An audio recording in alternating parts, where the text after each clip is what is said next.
So there's assisted stretching, and then there's assisted tiger stretching, and they are nothing like each other. Tiger stretching is in a world of its own, and I'm going to show you a quick example here why. Before I go and dynamically resistance stretch a muscle group, I stimulate an activation point that creates more neurological connection to that area. But I don't just do it for that muscle group. I do it for the motor patterns in which that is engaged through what we would call zone 1. Your diaphragm, your psoas, and your glutes, because your psoas is going to be your primary driver on hip flexion. Your glutes are going to be your primary driver on hip extension. Let me show you an example. If I'm going to activate Avo's quad here, I'm going to hit his 2 quad points, okay, which is going to be one, it's going to be up inside the VMO, just above the adductor in here. You can probably feel maybe a little bit of tension right there, Avo.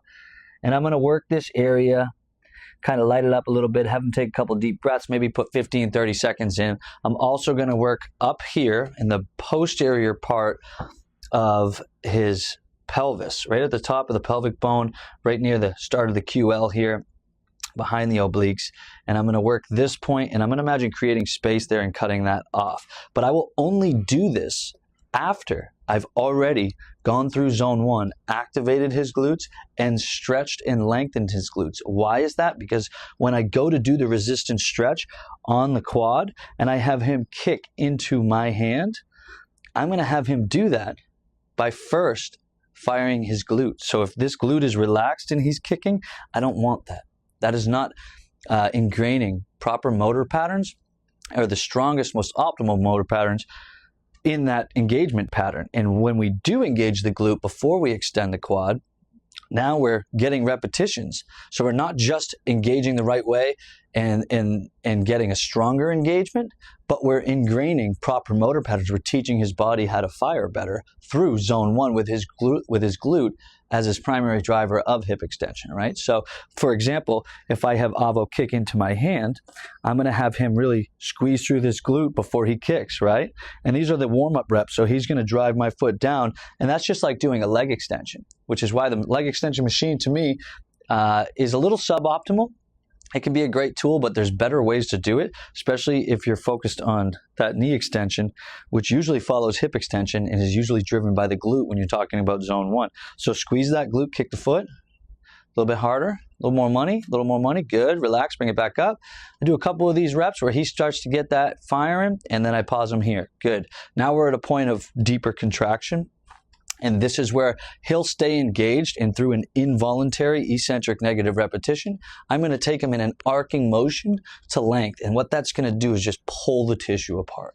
And this is where that eccentric negative starts to make that tissue flourish. There is nothing in the weight room that can really simulate that arcing motion, can really simulate that negative for each precise part of the body, especially the fact that I'm feeling the areas that are more dense than other areas, and I'm listening to his body and like really targeting the areas that are going to need to be essentially broken up, okay? And this gets the tissue to slide and the muscle to expand and contract underneath that tissue on a whole nother level. So he's going to kick into me by firing his glute.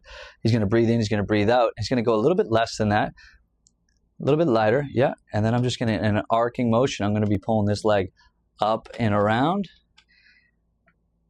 And he's going to start to really feel that quad light up. Relax it, bring it back. So if you go a little lighter on your engagement, I've always start really light on the engagement. And I even like to play with this knee. You can stabilize it down if it's floating up too high, but in this case, he's keeping that knee down pretty good. And so I'm actually going to bring this knee up a little bit, and then I'm going to get that arcing motion. Go a little lighter on your engagement, Avo, yeah, just like that. And you're going to start to feel that engagement. You're going to start to feel that burn a little bit higher up into your quads. Good, relax. Give me a little bit lighter on your engagement. He's got strong legs. He's got a lot of density in the tissue. So I'm going to keep it really light.